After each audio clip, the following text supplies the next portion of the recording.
Mga kapatid, kasama po natin ang spokesperson ng prosecution team po ito, si Opo. Attorney Benjamin Tolosa. Isa din po sa mga ating pong binibigyan ng pagpupugay na spokesperson na available. Opo, at mahinahon din po at hindi Malumanay maitatanggi din. rin ang gandang lalaki naman. Oo. Talaga naman. Ayun na nga. Marami nga nag-aabang sa kanya kung kailan siya haharap eh. Doon sa on the floor eh. Ito, kausapin natin. Sasalang Oo. bilang prosecutor. Andiyan na ba siya? Si attorney? Nasa linya ngayon and we say thank you very much po kay Attorney Benjamin Tolosa. Attorney, magandang umaga po. Yo, magandang umaga ho, Manong Ted and DJ Chacha at sa lahat din ho ng mga tagapakinig niyo. Magandang umaga. Parang pagod na yata kayo, attorney. Hindi ba kayo pagod? Sorry Pasensya na ho, Manong Ted. Hindi ko kagad na We understand. tanong niyo. Apo, ito si Yes Chacha. po. Attorney, yes po. Maraming salamat. At least naman mamaya makakapahinga kayo kahit papano. Wala pong trial na mangyayari. Pero attorney, pag-usapan natin to. Sa Lunes nga po ang desisyon ng ating senator judges kung papayagan yung BIR and tax records ni VP Sara at ng asawa niya pong si Attorney Man Scarpio na mabuksan sa publiko. Ang tanong, attorney, kung sakali na hindi pumayag ang ating senator judges, may iba pa po ba kayong pagbabasihan para po maipakita sa publiko na talagang nagkaroon ng pagkamal ng yaman ng Vice Presidente?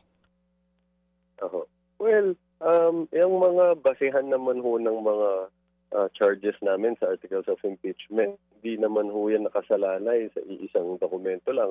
So, madami naman kaming ebidensya, both testimonial and documentary, na susuporta sa aming charges. Gayunpaman, hindi ho na muna iniisip yung possibility na hindi yan ho pagbibigyan dahil matibay naman ho yung basehan namin sa paghihingi namin ng dokumento na to. Nakasalalay naman yan sa konstitusyon, sa applicable laws, na special laws governing these matters, pati yung hong dating naging action na din ng impeachment court doon ho sa pagliliti sa impeachment ni late CJ Corona. So, maasa ho kami na bibigyan naman ho yan. Kumbaga, positive thinking lang tayo. So, total sa Lunes pa naman po talaga magkakaalaman. Pero attorney, ano po ba nangyari? Kasi naipahayag naman na po kahapon na magkabilang kampo, even the prosecution, kung ano talaga yung dahilan kung bakit gusto nyo pong mabulatlat yung BIR and tax records. Tama po ba? Iba pa po yun dun sa ibinalik sa BIR office? Iba pa po itong hiling nyo? Well, kasama ho iyon plus additional BIR documents. Pero kasama din ho yung ibinalik. Okay. So, magkaiba po yung hiling nyo doon. Pareho po bang desisyonan yon sa Lunes? Tama ho. Sa Lunes din ho yung decision na yan. After continuation ng mga magiging oral arguments, which is yung part naman dyan, ang pagtatanong naman na ng mga senator judges. May balita po ba tayo kung may letter na po from BIR Commissioner para po sa authority? Galing po sa Pangulo eh. I think siya lang yung may authority na mag-utos para po pabuksan yung mga records na ito. May balita na po ba kung may sulat ang BIR Commissioner? Ako personally have not received any notice about that. But kapag meron ho akong update, I'll make sure to let you know. No, but sa ngayong punto naman ho na to, nandun pa lang naman ho tayo dun sa pagsabina pa lang, no? So, I'm sure after nun, tignan ho natin yung magiging hakbang ng BIR Commissioner. Oo. Attorney Tolosa, anong difference nung bagong BIR records na hinihingi nyo doon po sa laman ng box para lang mas klaro din po sa publiko? Well, in addition dun sa mga tax filings ng respondent, ng kanyang asawa at ng kanilang mga financial interest, meron pa hong additional yan na iba pang mga kumpanya, na pamamay-ari nila o interest, meron silang in financial interest doon, So, mas malawak ho yung scope. How critical are these documents dito po sa inyong case para sa Article 2 na ito? Gaano ito ka-critical? Hello. Well, importante ho itong mga to para makita natin yung buong complete picture ho, Kasi pinag-uusapan ho dun sa unexplained wealth, ang charge ho dyan ay hindi diniklaraan ng tama at kumpleto ng Vice Presidente sa kanyang salin yung buong yaman niya. So para makita ho natin ito, dapat ikukumpara yung amounts of assets and total net worth na nakadeclare sa SALN versus ano yung declared niya na income during the same period na makikita sa BIR tax filings versus yung AMLAC records and BIR record, bank record na magpapakita naman magkano talaga ang laman ng mga bank account ng Vice Presidente sa same na period na to. Opo, yung nga po, as explained din kahapon ni Ginoong Shell Jokno, pag hindi kayo pinagbigyan dito, mahirap na pong patunayan ng inyong mga allegations sa Article 2.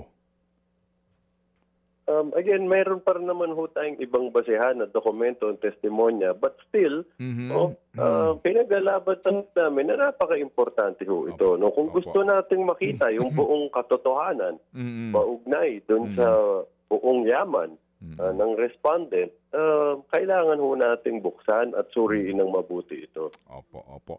Kasi nga meron po kayong mga yung nangyari during the House Committee on Justice hearings, as we remember, na mga pinanggalingan din po ng mga figures na binanggit po kahapon ni Congressman Jokno. Alright, sir, ito pong Article 4 na ito, no? Ang claim nga po ninyo ay hindi na kailangan yung mga testigo. Halimbawa po, yung psychiatrist. Bakit hindi na siya kailangan? Gayong, di ba ang ating huling pinag-usapan, attorney, ang malaking bagay nga ho kasi nga dito, yung mental state ng nasasakdal. Yung nga din po ang gusto nga tumbukin dito. Bakit di na kailangan yun? Importante po iyon. Tama naman ho, but sa aming analysis o assessment dito, pagkatapos ng marinig yung buong salaysay ni Attorney Lotoc, no, pati yung mga naging tugon niya sa tanong ng hindi lang nung council ng magkabilang panig, pati ng mga senators, naging malinaw na din ang bagay na yan. Dahil malalaho natin, sinabi naman niya, nung tinignan niya yung totality ng circumstances, yung mga sinabi at naging aksyon ng Vice Presidente bago pa ang November 23, no, kung kailan sinabi ho yung pagbabanta ng buhay, pati yung panahon na yun, at pagkatapos, klaro na ito hong mga sinabi niya, talagang ito ho ay intentional. No? Hindi ito dala lang ng bugso ng damdam dahil consistent yung mga sinabi niya magmula sa sinabing gusto niyang pugutan ng ulo, kung inamin niya at inanunsyo sa publiko na meron na siyang agreement, no, meron na siyang kasunduan sa isang mamamatay tao na papatay presidente. Hanggang nung just 3 days after, mas kalmado na siya. No? Wala na ho sila doon sa hindi na niya kasama si Attorney Lopez doon sa kanyang pagkakadetena. Sinabi pa rin niya, no, hindi niya binawi. Hindi niya sinabing, dala lang ako ng galit o biro lang yan. Inamin pa rin niya sinabi niya. So, yung frame of mind ho niya, in the sense na seryoso ang kanyang pagbabanta, na-establish na ho yan ni Attorney Lotoc. Opo. So, hindi po sa hindi umatras yung psychiatrist na dapat tumestigo. Tama ho. Kumbaga, ang nakita na ho namin, hindi na kailangan, magiging surplusage na lang. Pwede na ho namin hindi na sa iyo po. Lalo na, siyempre pinapakinggan din ho natin yung sentimiento ng impeachment court ng mga kababayan natin na gusto nga ho, as much as possible, ano bang pwedeng gawin ng prosecution para mapabilis ito, mapaiksi yung proseso. So ito ho, no, nakita namin madaming witnesses na hindi na kailangan iupo dahil ang sasabihin nila na cover na ng ibang witnesses. So ganun na ho yung naging decision namin. Opo. Ito hong kay Ginoong Matibag, ano pa ba ang kahalagahan ng kanyang pagharap sa Tuesday? Malala ho natin dun sa madaming tanong, no, lalo na ho nanggaling sa mga senator judges, yung iba pang investigasyon na ginawa ng NBI, no, paukol dun sa yung tao na kinausap ng Vice Presidente para patayin ang presidente, no. At lagi naman yung sinasagot diyan, may limitasyon yung ginawa niyang investigasyon as part ng Cybercrime Division, no.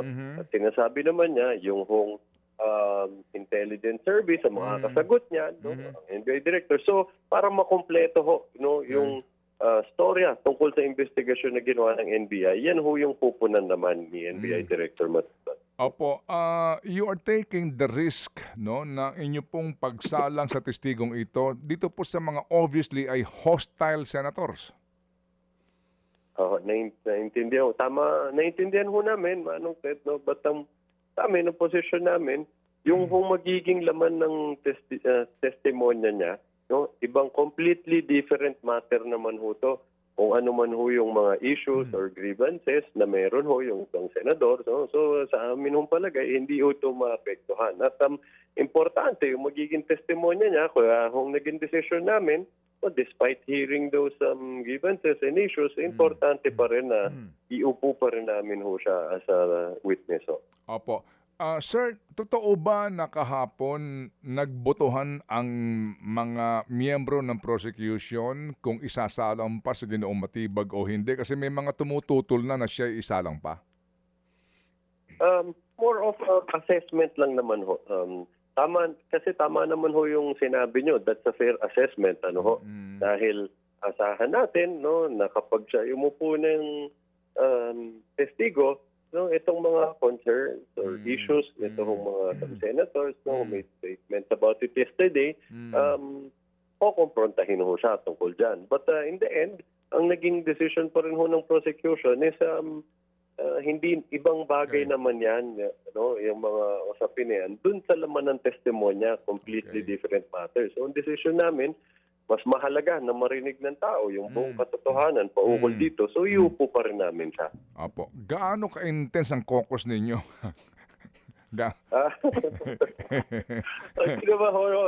Lagi naman ho kami may deliberations, assessment, bago mag-upo ng witness, pagkatapos mag-upo. So, tama naman ho sa normal na proseso ho namin. Okay, sige po. Discussion about the case. Alright, sige po. So kami aantabay po sa Tuesday din. But of course, no Monday muna dito po sa magiging napaka-critical, crucial decision po of the impeachment court tungkol dito po sa inyong request for subpoena. Salamat po, Attorney, as always.